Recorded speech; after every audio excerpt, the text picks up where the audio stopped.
Let's talk for a few minutes about the Truth in Lending Act. This act has actually been around for a while. It was first passed in 1968, and it was designed to protect consumers from misleading information. Prior to the Truth in Lending Act, it was pretty common to see different sorts of businesses, perhaps even banks, advertising their services to lend money. But the terms of the loan were very confusing sometimes and difficult to understand, and you would get varying explanations on what would the interest rate be. Stuff that we take for granted these days and we consider to be pretty commonplace has really only been around since about 1968, which is a while, but in the grand scheme of all time, it's really not that long. So when you go to get a loan and you have a nice little box there on your printouts that the agency will give you, or the bank will give you, the leasing company will give you, that shows you the annual percentage rate with a big number, that's because of the Truth in Lending Act. So as a consumer, it's important to understand that's out there and that the companies who would lend you money are under certain obligations to provide you basic information about the loan in clear and understandable terms. One of the most commonly known provisions about this is the annual percentage rate, which will give you the true interest rate that you're going to receive on the loan. We also look at things like the total cost of the loan and the sum of all loan payments. They're also required to give you a schedule of the payments. Let's talk a little bit about the Fair Credit Billing Act. This act is there to help consumers defend themselves against unauthorized charges and credit card billing errors. Really, some of its terms are fairly simple when it boils down to it. If you feel like you have received an unauthorized charge on your statement, then you can dispute that charge. You can write a letter. The letter has got to be done within the letter has got to be done within 60 days, and the creditor has to reply to you within 30 days.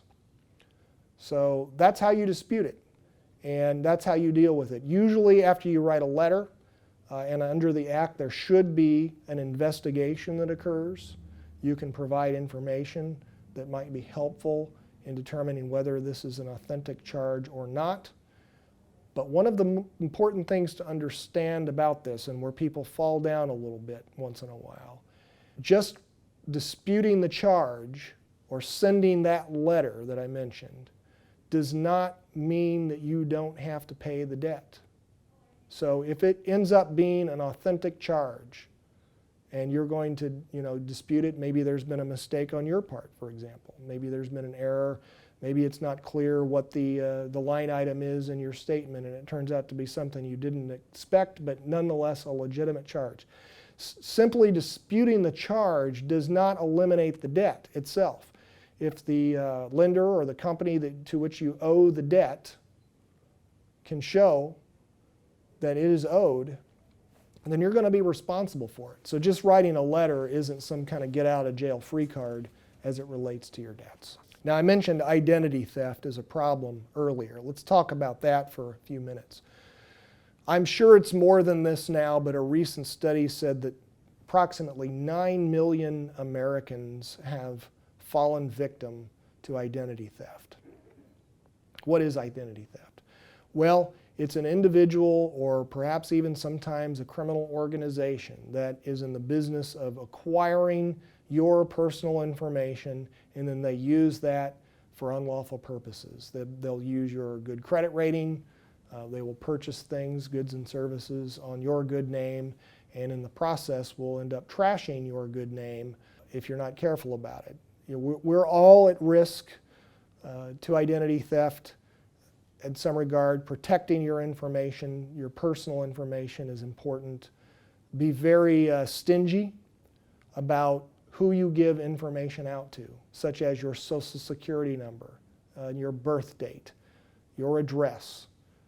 When an individual or a criminal enterprise gets a hold of several different data points pertaining to you, then they can put that information together to make a credible credit application or make a purchase, do something using your information, and it only becomes known later that, that it was a foul deed.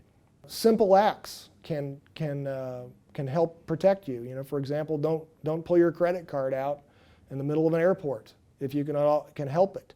You know, a lot of times I like to turn mine upside down. If I'm paying at a restaurant or something like that, I'll turn it over so that the number isn't viewable by anyone who just happens to glance over. There are sophisticated and unsophisticated methods of obtaining a person's data. Probably one of the easiest ways that's not terribly sophisticated is just dumpster diving. People go out and pick up your trash. A lot of times people leave their trash on their curb overnight. Be careful about doing that. You might want to bring out the trash more closely to the time that you know that the trash haulers are going to be coming for it.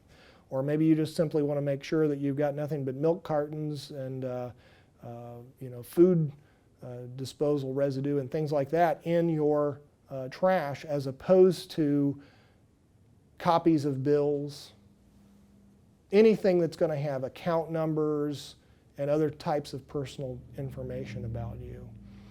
It helps to shred that information.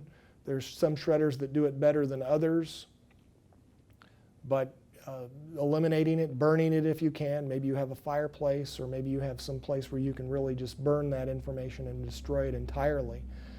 But you've got to take measures to keep that information out of the hands of people who would use it to bad purposes. So dumpster diving can do a lot for those who would use your information to bad purpose. Then there are more sophisticated tactics, such as phishing. And that's not phishing with an F, that's phishing with a PH.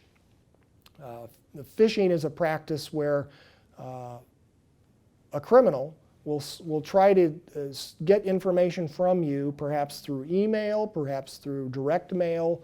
They send you an application or an invitation which motivates you to supply them with information in one regard or another. Maybe your social security number, birth date, address, phone number, all the things that we've talked about. But in fact, they're going to use that not to provide you with the wonderful vacation discount that they've offered, but rather for some ill purpose.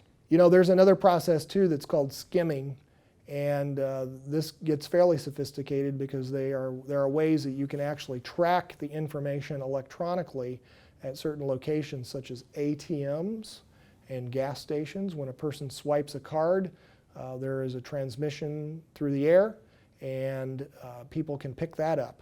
So you want to be careful to try and identify suspicious circumstances. You know, there's risk to paying in cash, I suppose, but you know, maybe you only go to trusted vendors if possible. Sometimes we can't always work out all the risk in life, but simply being aware that these kind of things happen and are out there will help you to identify suspicious circumstances when you might encounter them. So I've spent a lot of time talking about prevention because prevention really is the best remedy here. There are means of dealing with identity thieves. There are criminal prosecutions for this every day, and people go to jail for it. But the truth is, it's very hard to catch those criminals, and sometimes they don't even exist in this country, and it's very difficult to bring them to account. So if you do find yourself the victim of credit or of identity theft, you want to take some measures right away to limit the damage. You want to cancel those credit cards, call the company and have them change the number on your account. You want to put those fraud alerts out that I talked about later. Contact the credit reporting agencies and let them know that you think that something is afoot. And of course, contact the police, any agency that's in the area that would seem to have an interest in this sort of thing. Usually your local police force will be willing to take a report on this and perhaps refer you to others that might be interested in it. Sometimes the State Attorney General's office collects data on identity theft as well.